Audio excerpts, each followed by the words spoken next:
నమస్కారం వార్తలకు స్వాగతం. ముందుగా ముఖ్యాంశాలు. మంత్రి తుమ్మల నాగేశ్వరరావు ప్రెస్ మీట్, పలు అంశాలపై వివరణ. మాజీ మంత్రి జగదీష్ రెడ్డి ప్రెస్ మీట్, ఇరు పార్టీలపై ఫైర్. టీడీపీ లీడర్ మీడియా సమావేశం నిర్వహించారు. ఈ సందర్భంగా పలు అంశాలపై ఆయన మాట్లాడారు.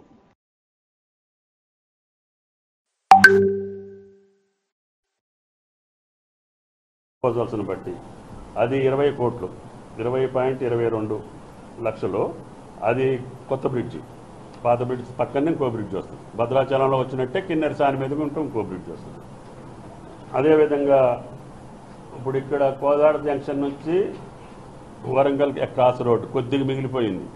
అంతకుముందు స్లైన్ అవుతుంది పైన, ఇది అవుతుంది కానీ ఆ కొద్ది లింక్ మిగిలింది. అది కూడా ఎన్హెచ్ కాబట్టి దానికి ఒక 7 కోట్లు ప్రపోజ్ చేసాం, అది కూడా అప్రూవ్ చేశారు. మొత్తం కలిసి 654.86 కోట్లు, అంటే 655 కోట్లు సుమారు, కొద్దిగా తక్కువ. ఇంకా పెండింగ్ ఉన్నాయి మా ప్రపోజల్స్ కేంద్రం దగ్గర ఉన్నాయి. ఏంటి అని అంటే సారపాక, అంటే భద్రాచలం నుంచి ఏటూరు నాగారం, అది గతంలోనే శాంక్షన్ ఇచ్చారు కానీ నెంబరింగ్ ఇవ్వాల, అది కూడా పర్సూ చేయమని చెప్పాము. గోదావరి వెంట మనకి బొగ్గు గనులు ఉన్నాయి, తర్వాత పవర్ ప్రాజెక్ట్స్ వచ్చినాయి, గిరిజన ప్రాంతం కాబట్టి భద్రాచలం నుంచి ఏటూరు నాగారం వరకు 4 లైన్ అడుగుతున్నాం. ఇది కౌతాల దాకా పెట్టాం కానీ అవతల మొత్తం ఫారెస్ట్ ఉంది. ఏటూరు నాగారం నుంచి కొద్దిగా ఏమీ ఫారెస్ట్ ఉంది, లేట్ అవుతుందేమో అని చెప్పి అప్ టు ఏటూరు నాగారం పెడితే ఏటూరు నాగారం ఆ నేషనల్ హైవే వస్తుంది కదా, వరంగల్ టు భోపాలపట్నం, దానికి కలిపామనుకో భద్రాచలం నుంచి వెళ్ళే వాళ్ళకి ఆ నేషనల్ హైవే వెళ్ళడానికి దగ్గర అవుతుందని, అదేమో అప్పుడు మహారాష్ట్ర కనెక్ట్ చేయాలని కౌతాల దాకా పెట్టాం, అంటే ఆదిలాబాద్ జిల్లా లాస్ట్ పాయింట్ దాకా పెట్టాం. అది ఎక్కువ ఫారెస్ట్ ఏరియా కాబట్టి ముందు ఇక్కడ దాకా అడుగుతున్నాం. అది వచ్చి 93 కోట్లు, 93 కిలోమీటర్లు. తర్వాత జగ్గయ్యపేట నుంచి కొత్తగూడెం ఒకటి పెట్టుంచి అప్పుడే వయా తల్లాడ, జగ్గయ్యపేట తల్లాడ వైరా తల్లాడ మీదుగా కొత్తగూడెం, అదొకటి కనెక్టివిటీ వస్తే అది 4 లైన్ రోడ్డు అవుతుంది. మన జిల్లాలో ఉన్నటువంటి అన్ని రోడ్లు, ఒక ఇల్లెందు రోడ్డు ఉంటుంది, సగం వేసాము, ఆ సగం కూడా మన డబ్బులతోటి ఇల్లెందు వరకు 4 లైన్ వేస్తాం. అయితే మనకు ఇప్పుడు ఇబ్బంది ఉన్నదల్లా తల్లాడ టు భద్రాచలం, ఆ రోడ్డు కూడా కొత్తగూడెం జగ్గయ్యపేట నుంచి అడిగాం, జగ్గయ్యపేట టు కొత్తగూడెం వయా తల్లాడ, అది వచ్చేసి 100 కిలోమీటర్లు, అది పెండింగ్ ఉంది. మన సీఎం గారు నిన్న ఇచ్చిన దాంట్లో కూడా అది పెట్టించాం. అదేవిధంగా భద్రాచలం నుంచి రాజమండ్రి ఒక రోడ్డు అంతకుముందు శాంక్షన్ అయి ఉంది. ఎట్నుంచి ఉంది? బుర్గంపాడు నుంచి కుక్కునూరు, ఏలేరుపాడు, అశ్వారావుపేట, జంగారెడ్డిగూడెం మీదుగా రాజమండ్రి. అప్పుడు దేవరపల్లి రోడ్డు రాలేదు. అయితే ఇప్పుడు ఏమైందంటే జంగారెడ్డిగూడెం తోటి నేషనల్ హైవే వచ్చింది కాబట్టి భద్రాచలం నుంచి బుర్గంపాడు నుంచి ములకలపల్లి నుంచి దమ్మపేట మీదుగా కలపమంటున్నాం. కుక్కునూరు, ఏలేరుపాడు, గోదావరి, పోలవరం వస్తే మునిగిపోతున్నాయి కాబట్టి వాళ్ళు పెండింగ్ పెట్టి ఉంచారు. మధ్యలో కుక్కునూరు, ఏలేరుపాడు 2 మండలాలు మునిగిపోతున్నాయి గతంలో ఉన్న అలైన్మెంటు. అంటే నేనేం చెప్తున్నానంటే ములకలపల్లి మండలం హెడ్ క్వార్టర్ చూసుకొని దమ్మపేట, అశ్వారావుపేట మీదకి వెళ్ళమంటున్నాను. అది ఒకటి మార్క్ చేసి అది 100 కిలోమీటర్లు ఉంది. అది గతంలో ఇచ్చిందే కానీ పోలవరం వల్ల ఆగిపోయింది. భద్రాద్రి టు రాజమండ్రి అది, కాబట్టి ఆ 3 పెండింగ్ ఉన్నాయి, వాటిని పర్సూ చేయాల్సినటువంటి అవసరం ఉంది. తర్వాత కొత్తగా మేము అడిగేది నాయుడుపేట జంక్షను, రాపర్తి నగర్ ఉంది కదా, దీని మీద ఒక 2 బ్రిడ్జిలు అడుగుతున్నాం. ఎక్కడెక్కడ? శ్రీశ్రీ విగ్రహం దగ్గర ఒకటి, ఫ్లైఓవర్లు అడుగుతున్నాం, ఎన్టీఆర్ సర్కిల్ ఒకటి, శ్రీశ్రీ సర్కిల్ ఒకటి. ఎన్హెచ్ ఉంది కాబట్టి వాళ్ళ డబ్బులతో చేద్దాము. 2 ఫ్లైఓవర్లు వస్తే సిగ్నల్ ఫ్రీ ఉంటుందని, కిందోళ్ళు వెళ్తుంటారు, పైవాళ్ళు వెళ్తుంటారు. ఆ ఫ్లైఓవర్ వస్తే మనకి ఎన్టీఆర్ జంక్షన్ బాగా జామ్ అవుతుంది కాబట్టి అదొకటి 80 crores ఉంది. రెండోది వచ్చి అంతే కదా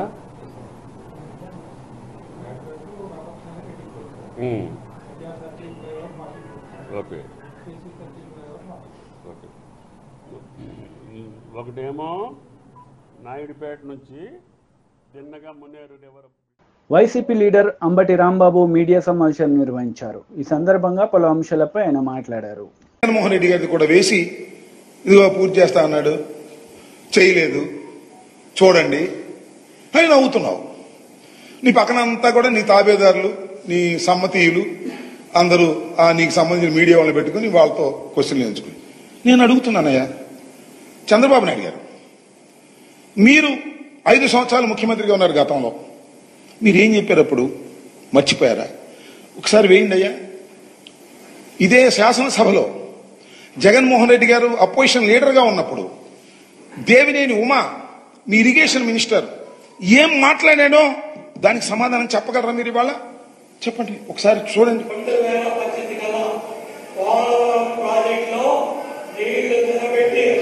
చంద్రబాబు నాయుడు గారు అపర భగీరథుడిగా ఈ దేశ చరిత్రలో నిలబడతాడు, రాసి పెట్టుకో నీ సాక్షి పత్రికలో చాలు. ఈ రాసి పెట్టుకో అన్న ఆయన లేడు. ఇప్పుడు ఇంకో ఆయన వచ్చాడు పక్కన, ఇరిగేషన్ మంత్రి గారు, పచ్చ చొక్కా వేసి కూర్చున్నాడు.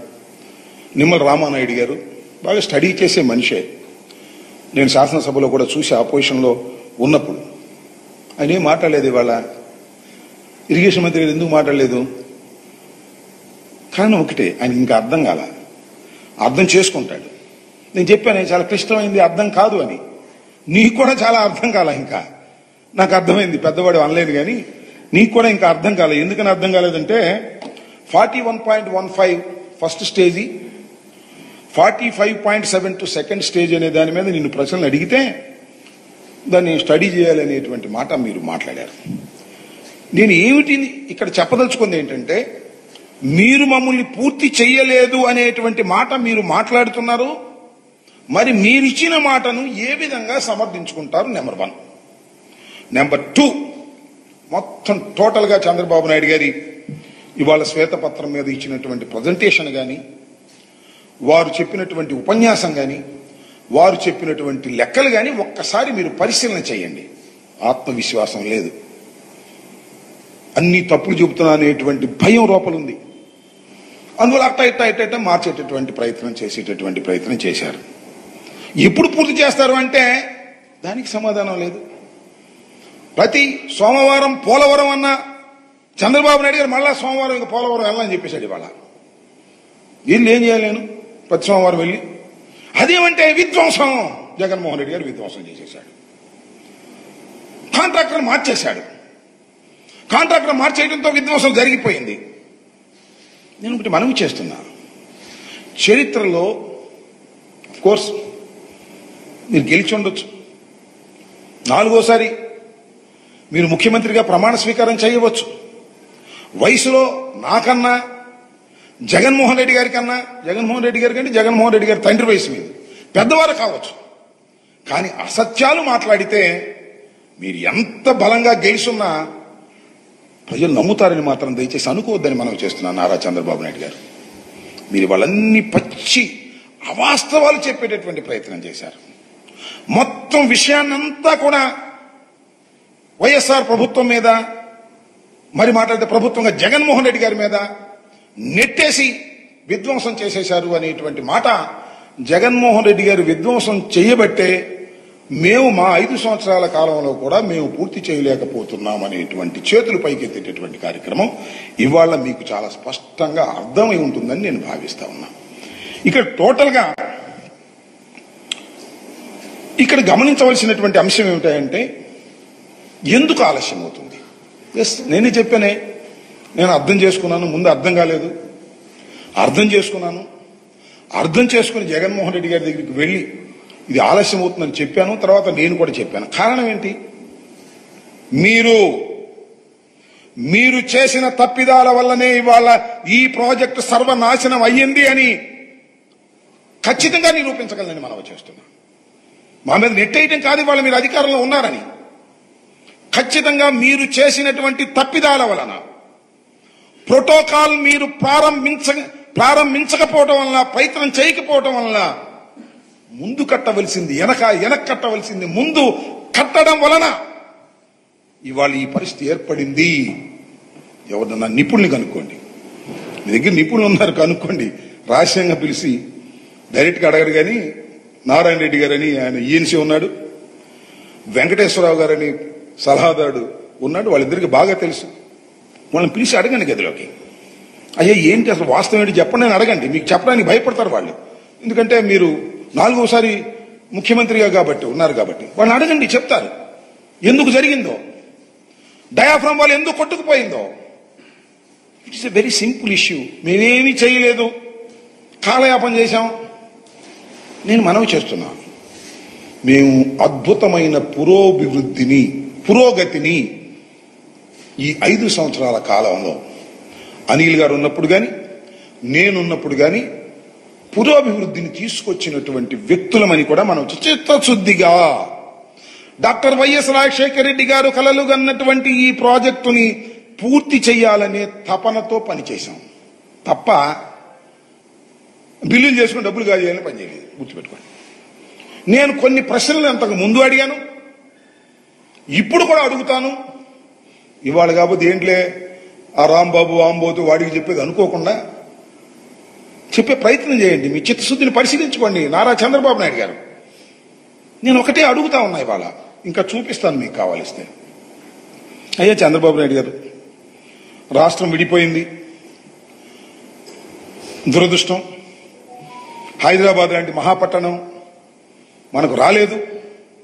అందువల్ల కేంద్రంలో ఉన్నట్టు కాంగ్రెస్ ప్రభుత్వం ఏం చేసింది, పోలవరం బీజేపీ లీడర్ మీడియా సమావేశం నిర్వహించారు. ఈ సందర్భంగా పలు అంశాలపై ఆయన మాట్లాడారు. కలిసి కానీ అమ్మ పేరు మీద కానీ మొక్క నాటాల్సినటువంటి కార్యక్రమం. ప్రతి బూత్లో కూడా 10 మొక్కలు కనీసం నాటాలనేటువంటిది. ఆ రకంగా 3.5 లక్షలు. మరి సామాజికంగా కూడా సమాజంలో మిగతా ఔత్సాహికులను భాగస్వామ్యం చేస్తూ మరొక 1,50,000 మొక్కలు, 5 లక్షల మొక్కలు తెలంగాణ రాష్ట్రంలో ఈ 15 రోజుల కార్యక్రమంలో నిర్ధారించుకోవడం జరిగింది. ఇప్పటికీ అక్కడక్కడ ఈ కార్యక్రమాలను కొనసాగిస్తూ వస్తుంది. 29, 30 తేదీల్లో రాష్ట్ర వ్యాప్తంగా అన్ని జిల్లాల్లో సమావేశాలు నిర్వహించి ఆ సమావేశాల్లో డాక్టర్ శ్యామాప్రసాద్ ముఖర్జీ ఈ దేశ సమగ్రత కోసం చేసిన బలిదానం గురించి చర్చించి మరి అక్కడనే ఆ జిల్లా కేంద్రాలు విభిన్న మోర్చాలకు సంబంధించినటువంటి వాళ్ళకు కూడా మొక్కల పంపిణీ చేసి హైదరాబాద్ మరి రాష్ట్ర నాయకులందరూ కూడా ఆ జిల్లా కేంద్రాల్లో ఈ కార్యక్రమానికి డ్రైవ్ను ప్రారంభిస్తారు. అదే రకంగా 5, 6 తేదీల్లో 4వ తేదీకే మొక్కలు సన్నద్ధం చేసుకొని ప్రతి బూత్ కూడా ప్రతి జిల్లాకు రాష్ట్ర పార్టీ నుంచి ప్రతి జిల్లాకు ఒకరు వెళ్ళిన తర్వాత ఆ జిల్లాలో కనీసం 50 మంది ప్రతి మండలంలో ఉన్నటువంటి శక్తి కేంద్రాలకు కూడా వెళ్ళేటువంటి కార్యక్రమం. మండల కమిటీలో ఉన్నటువంటి వాళ్ళు ప్రతి బూత్కు వెళ్ళి ఈ యొక్క అమ్మ పేరు మీద ఒక మొక్క కార్యక్రమాన్ని అమలు చేసేటువంటి బాధ్యతను వారికి అప్పచెప్పడం జరిగింది. దాంట్లో భాగంగా మరి జిల్లాలకు వెళ్ళేటువంటి వాళ్ళ లిస్టు మీకు కాపీ ఇవ్వడం జరుగుతుంది. డాక్టర్ శ్యామాప్రసాద్ ముఖర్జీ 33 సంవత్సరాల అతి పిన్న వయసులో కలకత్తా యూనివర్సిటీకి వైస్ ఛాన్సలర్గా వ్యవహరించారు. నెహ్రూ నేతృత్వంలో ఏర్పడినటువంటి ప్రజాప్రభుత్వంలో ఆ రోజు భారీ పరిశ్రమలు, సరఫరాల శాఖ మంత్రిగా వ్యవహరించారు. లియాఖత్ అలీ ఒప్పందాన్ని వ్యతిరేకించి నెహ్రూ లియాఖత్ అలీ మధ్యలో ఒప్పందాన్ని నిరసించి రాజీనామా చేసి బయటకు వచ్చారు. మరి 1951 సంవత్సరంలో అక్టోబర్ 21న నేటి భారతీయ జనతా పార్టీ మూలమైనటువంటి భారతీయ జనసంఘాన్ని స్థాపించారు. 1952 ఎన్నికల్లో జరిగినటువంటి 52 మొదటి సార్వత్రిక ఎన్నికల్లో వారు బెంగాల్ నుంచి పార్లమెంట్కి ఎన్నికైనరు. వారు ఏదైతే ఆర్టికల్ 370 ఏదైతే ఆ కాశ్మీర్కి వెళ్ళాలంటే పర్మిట్ కావాలి, అంటే వీసా కావాలి, దీన్ని వ్యతిరేకిస్తూ అక్కడ ముఖ్యమంత్రిని ప్రధానమంత్రి అనేటువంటి అంశాన్ని వ్యతిరేకిస్తూ మువ్వన్నెల జెండా కాదు అక్కడ ప్రత్యేకమైన జెండా అనేటువంటి అంశాన్ని వ్యతిరేకిస్తూ భారత రాజ్యాంగం కాదు కాశ్మీర్కు ప్రత్యేక రాజ్యాంగం అనేటువంటి విషయాన్ని వ్యతిరేకించి ప్రాణాలకు తెగించి కుట్ర జరుగుతుంది, వారి ప్రాణాలను తీయాలనేటువంటి కుట్ర జరుగుతుంది అనేటువంటి విషయం గూఢచారి వర్గాల ద్వారా ఇంటెలిజెన్స్ ద్వారా తెలిసినా కూడా దేశ సమగ్రత కోసం ముందుకు కదిలినరు. 45 రోజుల నిర్బంధం తర్వాత ఆ నిర్బంధంలో జరిగినటువంటి కుట్రల కారణంగా వారి ప్రాణాలు బలిపెట్టడం జరిగింది. దాని తర్వాత దేశంలో పెరిగినటువంటి దేశవ్యాప్తంగా పెళ్ళుబుకినటువంటి ఆవేదన ఆందోళనలతోని ప్రభుత్వం దిగొచ్చి పర్మిట్ విధానాన్ని రద్దు చేసింది. ముఖ్యమంత్రిగానే కానీ ప్రధానమంత్రిగా ప్రవచించడాన్ని మరి రద్దు చేసింది. ఆర్టికల్ 370ని భారతీయ జనతా పార్టీ నరేంద్ర మోదీ గారి నేతృత్వంలో 2019లో ఆగస్టు 5వ తేదీన భారత పార్లమెంటు మరి ఆర్టికల్ 370ని 35Aను రద్దు చేసి ఈ దేశానికి బీఆర్ఎస్ లీడర్ మీడియా సమావేశం నిర్వహించారు. ఈ సందర్భంగా పలు అంశాలపై ఆయన మాట్లాడారు. తర్వాత అంతర్జాతీయ బొగ్గు కూడా దిగుమతి చేసుకోవాల్సిన అవసరం ఉంది కాబట్టి కేంద్ర ప్రభుత్వం ఇచ్చిన నిబంధన ప్రకారం పోర్టులు కూడా అందుబాటులో ఉండటం అనేది. ఇంకొకటి ఇంకా ప్రధానమైనది దీంట్లో ఈ ఉత్పత్తితోనే ఏదైతే యాష్ వస్తుందో ఫ్లై యాష్ వస్తుందో దాన్ని డిస్పోజల్ చేయడం అనేది ఇమ్మీడియట్గా వెంటనే చేయాలనేది ఎన్జిటి కండిషన్ కూడా. ఇవన్నీ అనుకూలంగా ఉన్నది దామరచర్ల ప్రాంతం. అక్కడ ప్రభుత్వ భూమి దొరికింది, అందుబాటులో నీళ్లున్నాయి, పోర్టుల నుంచి కూడా అవసరమైతే కావాల్సిన రోడ్డు మార్గం ఉంది. అటు కృష్ణపట్నం కావచ్చు, ఇటు మచిలీపట్నం కావచ్చు, ఒంగోలు చీరాల కావచ్చు. దాంతోపాటు ఆ ప్రాంతంలో ఉన్న సిమెంట్ ఫ్యాక్టరీలు ఏదైతే ఉన్నాయో అవి వెంటనే మేము ఫ్లై యాష్ తీసుకుపోవడానికి మేము సిద్ధంగా ఉన్నామని చెప్పి ముందుకు వచ్చి అగ్రిమెంట్లు కూడా ఇచ్చారు. ఇక ఇక్కడ ఎక్కడ కూడా ఏ చిన్న అభ్యంతరం లేదు ఇక్కడ. ఇంకొకటి దీంట్లో ప్రధానమైంది బొగ్గు కేటాయింపు అనేది కేంద్ర ప్రభుత్వం యొక్క ఇష్టం మీద ఆధారపడి ఉంది, కేంద్ర ప్రభుత్వం యొక్క అధికారం అది. సింగరేణి నుంచే ఇవ్వాలని ఏం లేదు, దానికి ప్లాంట్ బొగ్గు ఇంకెక్కడి నుంచైనా కూడా కేటాయించవచ్చు, బొగ్గు ఇంకెక్కడి నుంచైనా కేటాయించవచ్చు కేంద్ర ప్రభుత్వం. కాబట్టి వాళ్ళు ఏదో అక్కడ పెట్టి దూరం అయింది, దీనివల్ల ఏదో ట్రాన్స్పోర్ట్ తగ్గుతుంది, ఖర్చు ఎక్కువవుతుంది అని చెప్పి ఒక తెలివిలేని వాదన, మూర్ఖపు వాదన, మోసపు వాదన తప్ప ఇంకోటి కాదు. ఇంకొకటి ఏముంది, కేంద్ర ప్రభుత్వం అప్పుడే ఒకరు సర్క్యులర్ ఇచ్చింది, తప్పకుండా ప్రతి ప్లాంట్ కూడా 10% విదేశీ బొగ్గును వాడాలి అని. 10% విదేశీ బొగ్గును వాడాలని. మరి నిజంగానే దాన్ని కఠినంగా అమలు చేస్తే వాళ్ళు అయితే వాడుతున్నారు. చాలా చోట్ల కేంద్ర ప్రభుత్వం చెప్పిన దానికి లొంగిపోయినారు.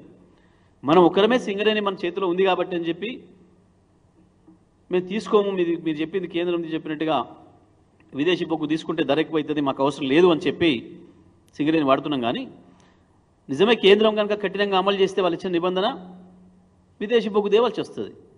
మరి తేవాల్సి వచ్చినప్పుడు తప్పకుండా పోర్ట్లకు దగ్గర అదే ఉంటుంది. ఇది ఒక అర్ధరహితమైన వాదన. ఇంకొకటి ఫ్లై యాష్ అక్కడ పెట్టినా ఆ ఫ్లై యాష్ను డిస్పోజల్ చేయాలంటే ఇక్కడ ఫ్యాక్టరీలో రావాల్సిందే. అవును, బొగ్గు అక్కడనే ఉంది అనుకుంటే ఫ్లై యాష్ ఇక్కడికి రావాలి. ఇవాళ ఇక్కడే ఉంది కాబట్టి ఈజీ ఉంది డిస్పోజల్ కూడా. ఎట్లా చూసినా ఇబ్బంది లేదు. వీటన్నిటికి మించి ఇంకొక వైపు దానిపైన చర్చ జరుగుతున్నప్పుడు కేసీఆర్ గారు ఇంకొకటి మెగా పవర్ ప్లాంట్ మనం నిర్మాణం చేయాలి, అల్ట్రా మెగా పవర్ ప్లాంట్ 4000 మెగావాట్లతో నేను చెప్పి చర్చ చేస్తున్నప్పుడు నేను కూడా రిక్వెస్ట్ చేసిన, వెనుకబడ్డ జిల్లాకు సంబంధించిన మంత్రిగా, సార్ మా జిల్లాలో ప్రభుత్వం నుంచి వచ్చిన ఒక్క భారీ ప్రాజెక్టు లేదు, ఒక పరిశ్రమ లేదు, ఈ అవకాశం మాకు ఇస్తే, ఎందుకంటే ఇన్ని అవకాశాలు మాకు ఇక్కడ ఉన్నాయి, ఒక పవర్ ప్లాంట్ పెట్టడానికి కావాల్సిన అన్ని వసతులు ఇక్కడ ఉన్నాయి, ఇక్కడ అవకాశం ఇస్తే మా జిల్లా కూడా బాగుపడుతుంది, ఇది మా అందరి కోరిక, మా ప్రజల కోరిక అని చెప్పి నేను వారిని రిక్వెస్ట్ చేసిన. ముందు మహబూబ్నగర్లో పెడదామని ఆలోచన చేశాను. ఎందుకంటే అక్కడ రాయచూరు పవర్ ప్లాంట్ ఉంది, మహబూబ్నగర్ జిల్లాను ఆనుకొని కర్ణాటకలో. అక్కడ పవర్ ప్లాంట్ ఉంది అంటే మిగతా అన్ని అనుకూలమైన అంశాలు ఉన్నట్లు కదా, అక్కడ ఒకసారి ప్రయత్నం చేద్దామని చేశారు. చేస్తే దురదృష్టవశాత్తు అక్కడ భూమి అందుబాటులో లేకపోవడం జరిగింది. వెనుకబడ్డ ప్రాంతాల్లో కూడా అభివృద్ధిని సమానంగా తీసుకురావడం అనేది ఒక విజనరీ ప్రభుత్వంకు ఉండే లక్షణం. ఇవాళ మనం చూస్తున్నాం దేశవ్యాప్తంగా, ప్రపంచవ్యాప్తంగా,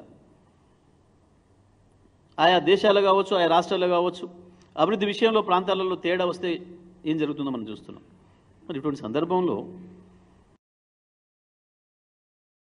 మొత్తం 70 ఏళ్ల నుంచి వెళ్ళి అనాదరణకు గురై, నిరాదరణకు గురై నాశనమైన వ్యవసాయం ఒకవైపు, సాగునీళ్ళు పక్కన పెడితే కనీసం తాగునీళ్ళు లేక ఫ్లోరైడ్తో నాశనం అయిపోతున్న జిల్లా, ఒక్క పరిశ్రమ అనేది లేక, ప్రభుత్వం నుంచి ప్రోత్సాహం లేక, ఉపాధి అవకాశాలు లేకపోయిన జిల్లా, మరి అక్కడ ఒక పెద్ద పవర్ ప్లాంట్ తేవడం అనేది అది ఒక ఆర్థిక అభివృద్ధి కేంద్రం మాకు. తప్పకుండా ఇవాళ మా జిల్లా ఆర్థిక ముఖ రూపం మారిపోతుంది, అది అవసరం. ఇంత స్పష్టంగా ఉంటే వాస్తవాలు ఒక చిల్లర మాటలతోని ఇంత పెద్ద లక్ష్యాన్ని చేరుకున్న ప్రభుత్వాన్ని, కేసీఆర్ గారిని అభినందించాల్సింది పోయి ఒక దుర్మార్గమైన, ఆధారం లేని, అర్ధరహితమైన ఆరోపణలు చేస్తూ వారు ఈ చర్య చేస్తూ ఉన్నారు. ఇంకొకటి కూడా ఇదే సందర్భంలో ఓపెన్ టెండర్లలో పిలిస్తే తక్కువకొచ్చేది. టీడీపీ లీడర్ మీడియా సమావేశం నిర్వహించారు. ఈ సందర్భంగా పలు అంశాలపై ఆయన మాట్లాడారు. నీకు జైలు కూడు తింటే తప్పితే నీకు మళ్ళీ జ్ఞానం రాదు, ప్రజల విలువలు తెలియదు, అహంకారంతో కొట్టుమిట్టాడుతున్నావు. ఈరోజు ఇక ఒక మాటలో చెప్పాలంటే నువ్వు మాట్లాడిన మాటలు ఒక్కొక్కటే చూస్తే చాలా ఇబ్బందికరంగా కనపడతా ఉంటాయి. ఇప్పుడు ప్రజానీకం, పల్నాడు ప్రజానీకం, ప్రశాంతమైన ప్రజానీకం, వాళ్ళు ఒక విశ్వసనీయతకి నిదర్శనంగా ఉండే వ్యక్తులు.